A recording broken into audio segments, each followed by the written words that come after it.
John Ackah Blay-Miezah, the King of Fraud of Ghana, Ghana's King of Fraud. Sakawahini, my brother, my sister, Ackah Blay-Miezah, John Ackah Blay-Miezah, John Ackah Blay-Miezah, 414. This is the man we're talking about today. Oh my God.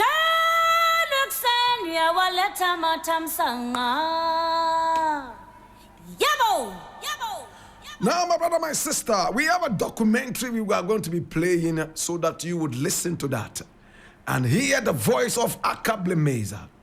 But in the interim, who was Ackah Blay-Miezah? Who was he? Where did he come from? And what exactly did he do to warrant a place in the African history class? Now, John Ackah Blay-Miezah was actually born John Colora Blay. John Colora Blay. And he was born on the shores of this great country known as the Gold Coast at the time in 1941. Please find me the passport of Ackah Blay-Miezah and then we'll put it out there and see exactly when he was born and what he actually stood for. My brother, my sister, he was born in 1941. In fact, he was known as a Ghanaian con artist, aka Fraud King. My brother, my sister, he was a pioneer of advanced fraud. My brother, my sister, and he was a man who claimed that he was worth 47 billion American dollars. Now, John Colora Blay was born into a humble Nzima family in Ghana's western region in 1941.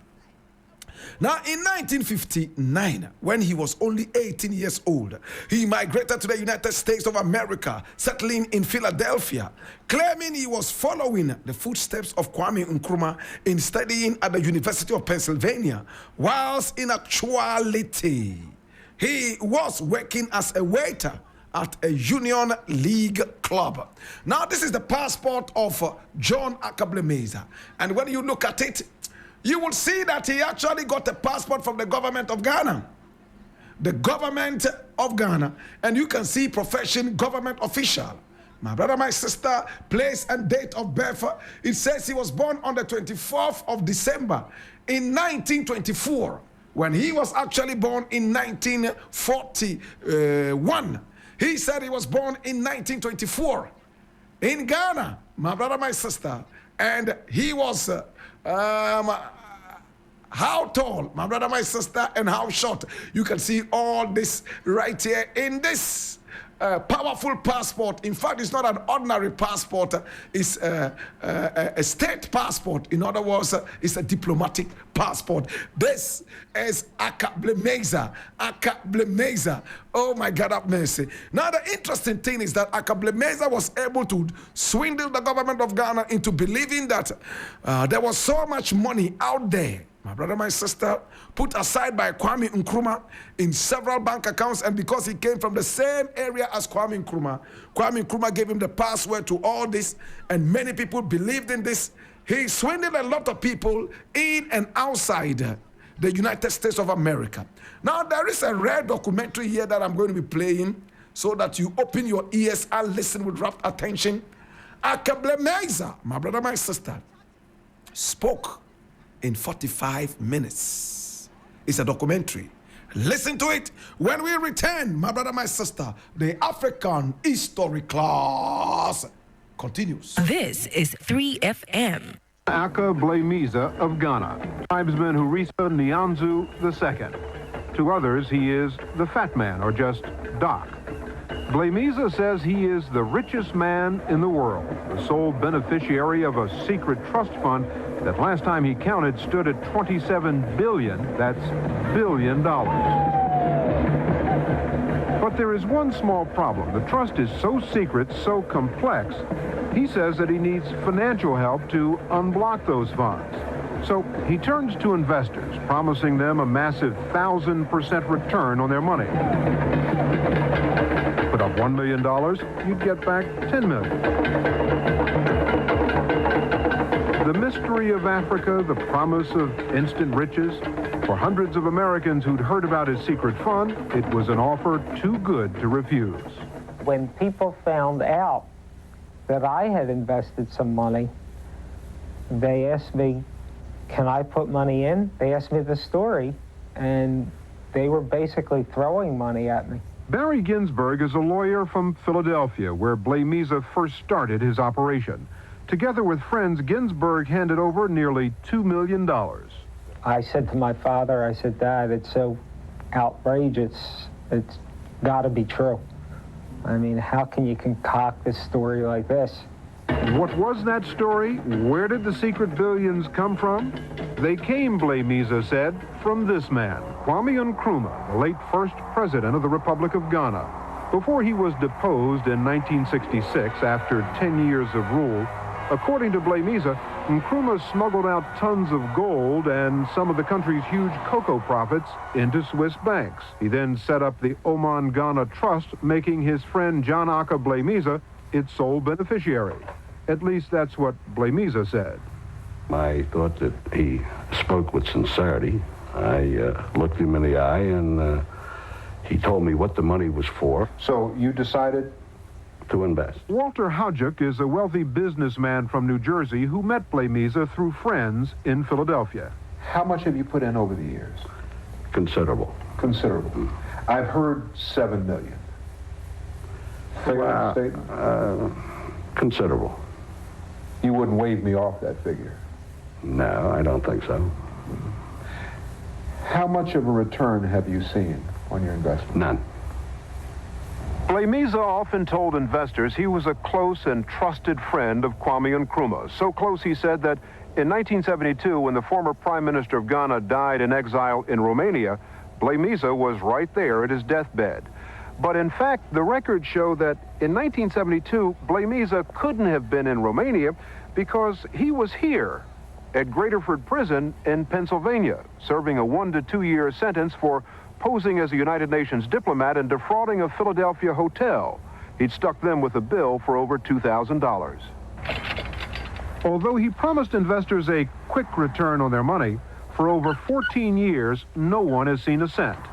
No one, that is, except John Ackah Blay-Miezah, who lives today in London in a style that wouldn't embarrass the Queen. He can afford to. It's said from Americans alone, he's taken more than $200 million. Joe. Before he agreed to sit on his tribal throne with his scepter and talk with us, Blay-Miezah said he had to carry out an old tribal custom, to vow to speak the truth, the whole truth, and nothing but the truth. Have you defrauded people? I have not. That Oman Ghana fund is real. It is real. And they are paying. And it contains billions of dollars. Correct. And these people will be paid. Will be paid. Have you been able to give any of your supporters a guarantee that to get their money? Mm-hmm. Oh, yes, they have the guarantee. What is the guarantee? Mr. Bradley, my word is better than my bond. When I promise you that after giving me $100,000, I'll give you $1 million, I will never, never, never, never dishonor it. That's your word? That is my word. And better than your bond? Oh, yes. Blay-Miezah says the only reason investors haven't been paid yet is the difficulty he's encountered unblocking that trust. Every morning in London's Piccadilly, he arrives in a white Rolls-Royce at the offices of the Oman Ghana Trust. Flanked by private British security guards, he hurries in to try to release those elusive billions. In his office, he reassures investors who are still believers. Over the years, I've been branded as a confidence man, a flim-flam artist. I say I have not defrauded anybody. But how has Blay-Miezah kept investors on the hook for so long? Excuses have ranged from problems caused by military coups in Ghana to the overcautious nature of Swiss bankers. And when investors got suspicious, he simply upped the return he had promised them. He said, I'm going to write down a figure on a piece of paper. If you don't like it, let me know. He wrote down the figure of $150 million. $150 million bucks? Yeah. You must have felt pretty good then. I did. I felt very good. I thought it was coming to a close. We would be getting our money any day. And then what happened? Nothing. Nothing happened. By 1986, Barry Ginsberg had had enough. He filed a complaint with the district attorney's office here in Philadelphia, claiming that Blay-Miezah and his American associate, Robert Ellis, had defrauded him and a group of other investors of nearly $2 million. Ellis was tried, convicted, and sentenced to a minimum of 5 years in prison. There is still a warrant out for the arrest of Blay-Miezah. Philadelphia District Attorney Ronald Castile says Blay-Miezah had long since fled the States and moved back to Ghana, but he was then picked up by authorities there. He was in jail in Ghana facing a charge, as they informed us, economic crimes against the state, which in Ghana carries the death penalty, we were told. But he is such a confidence man that he was able to convince the Ghanaian authorities to let him out of Ghana once again and go to London to distribute this trust fund. The guy can talk himself out of literally off of death row. Not only did Blay-Miezah talk himself off death row, he even brought the man who arrested him in Ghana back with him to London to work for him. Or maybe he's just there to keep an eye on him. And now, which agency are you with? I'm with the police. The police? Yes. But now you're here in his office? Yes, I'm assistant in the whole program. So you're working with him now? Working with him and working with the government. What is your relationship with the government today? Is it good? Oh, yes. I'm a government official of the Republic of Ghana. Is there a title that... A government official. But it's like minister or... No.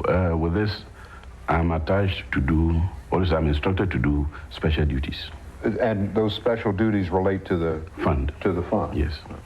That government position now gives Blay-Miezah diplomatic status, which means he can't be arrested in England or extradited to the United States. But the Ghanaian government has laid down a condition for this arrangement: leave former President Nkrumah's name out of it. So now he does. Our former president has no involvement in the fund. Has no involvement in the fund. None whatsoever? Not at all. These are mere suggestions from the public. I'm totally confused. Oh, yes, you should be. Where did the money in the fund come from? From our ancestors. From your ancestors? Ancestors, yes. Where did they get so much money? So where did they get the money from? Yeah. Well, I cannot disclose it. Over the years, Blay-Miezah has shown investors dozens of documents to back up his claims. Oman Ghana trust brochures list over 20 subsidiary companies supposedly set up to develop Ghana when the money comes through. But all of them exist just on paper. That was all part of the show. They were parts of the Rolls Royces, the palaces, the tribal robes, the retinue of retainers. They're all part of the props that they use to run their confidence game. That confidence game nearly came to an end in 1979 when Blay-Miezah was sentenced to 7 years in prison in Ghana for fraud and bribery of government officials. It is not correct. It is not correct, Mr. Bradley. It is a frame-up. Enter the most unlikely of characters. Former U.S. Attorney General John Mitchell, no stranger to prison himself for his part in Watergate. Mitchell came to Blay-Miezah's aid. He actually flew to Ghana and convinced the government to release him. What's his relationship with you? Oh, well, he's my advisor. Your advisor? He advises me. So he hasn't put money in? Time is money. Time? Is money. Yes, he has put in a lot of time and it's worth more than billions. John Mitchell didn't live to see any of those billions. He died in November. But back in London at the offices of the Oman Ghana Trust, other investors just sit and wait and hope. For Walter Hodjuk, down $7 million, waiting for news from the fat man has become a way of life. I've been called a fool. I've been called crazy. I've been called the fat man is boiling me in a pot, pouring salt in the thing, and he's going to have me for dinner. What do you expect to get now? How much do you expect to get? Well, it's not the money, but the satisfaction. The satisfaction that I was right. When it's all over, what will you say? Hooray. When we met John Ackah Blay-Miezah at his house in London at the beginning of September, He'd had some good news. He'd heard from his banks, he said, that at long last, the funds were released and he could now pay out all those millions he owed. And when would this take place? I'm starting on Wednesday this week. So that would be the 7th of September. Yes. So by the middle of November, we should have finished with the Americans. By the middle of November? Yes. Blay-Miezah was busy drawing up a list of Americans to be paid. The ones here alone were down to get over $800 million. But November came and went, and once again, there was no sign of the money. I mean, this guy is good. I mean, he will go down in history as a world-famous con man. This fraud has been going on for over 14 years, perhaps even before that. It is of proportions that are unbelievable in the dollar figures, and it is worldwide. And this guy has fooled people from the heads of government all the way down to a poor widow in the street. The DA's office is wrong by making such an assertion because they do not know me. How many people in this world for 18 years can drive this transaction? How many? There's not a single person in this universe. I'm the only one. Would you go back to Philadelphia? Why not? Because I'll be able to prove this week that I'm worth billions. Yes. You think you'll ever get to see Blay-Miezah? I'll be watching him on your show. That'll be about it. In a telephone call last Friday, Blay-Miezah told us he was leaving London this weekend, not for Philadelphia, but Ghana, to make final preparations to meet all of his obligations, which is supposed to happen before the end of the week. However, we should point out that on at least 4 other occasions that we know of, Blay-Miezah has gathered people to pay off his debts. So far, no one has received a dime. We'll keep you.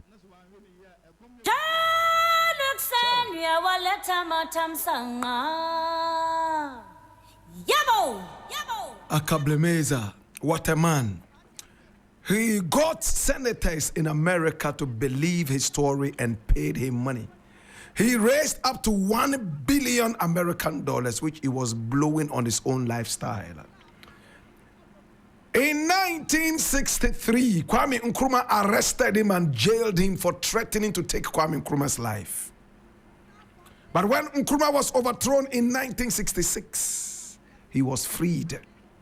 Rawlings also arrested him in 1949 for deceiving the government and also deceiving and defrauding some ministers of state.